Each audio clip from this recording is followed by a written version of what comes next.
abundance. 8 ways to use abundance essential oil. Number 1, mix it with water. Okay? I know, hindi siya perfect, pero pwede natin siya i-spray sa working area natin, di ba? Para amoy abundance, yumaman pa tayo lalo.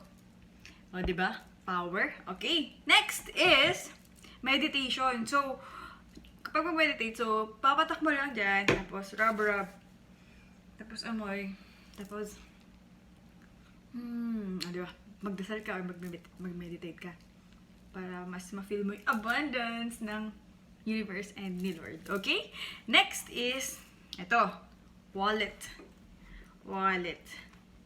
Lagyan mo, ako, inano ko lang to, pinahidan ko lang na abundance. Tapos, meron ako ditong 1,000 pesos na hindi gagastusin. Ito. Pinahidan ko lang din. So, yan. Para para forever abundance. Hindi mo siya tatanggalin doon. Awesome? Okay. Number 4. Perfume.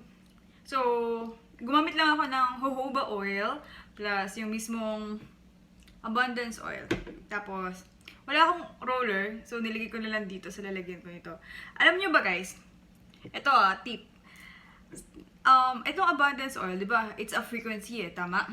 Tapos, kapag hindi ka nabanguhan dito sa abundance, ibig sabihin, yung frequency mo is hindi fit dito sa frequency ng abundance. Ibig sabihin, kapag nabahuan ka, hindi ka pa hindi pa wired yung frequency mo para sa abundance. Nung unang naamoy ko to, ito na yun, ganun! Ibig sabihin, ako yung hindi pa abundance. Pero naamoy nung isa kong friend, di ginamit ko. Ito na nga yung next na ginawa ko. Pinatak ko. Tapos, naglagay ako ng hand cream. Di ganyan ako. Ano yun? Bango naman. May date ka ba? Ganon sabi niya. Wow, nabangahan siya. Ibig sabihin, abundant talaga yun. Totoo naman, payaman naman talaga siya. Okay. So, ano pa? Diffuse. Diffuse natin dito sa bahay natin, di ba? Para yung home natin is abundance. Okay? Next, ito. Ito yung pinakauna kong ginawa.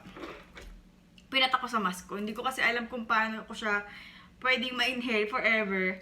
Yung matagal. Kasi kailangan ko, na-realize ko talaga na kailangan ko ma-adapt yung frequency ng abundance. So, yun.